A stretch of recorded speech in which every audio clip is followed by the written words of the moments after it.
একই দেশ থেকে আমদানি নির্ভরতা কমাতে পারলে এদেশের উন্নতি ঘটবে।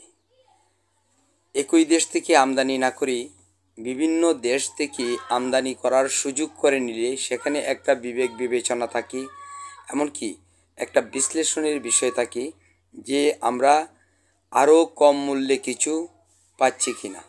আর একই দেশ থেকে যদি আমদানি নির্ভরতা থাকে তাহলে এখানে আর বিচার বিশ্লেষণ করার কিছু থাকে না, কেননা তারা এই একই দেশের মাঝে ডুবে থাকে।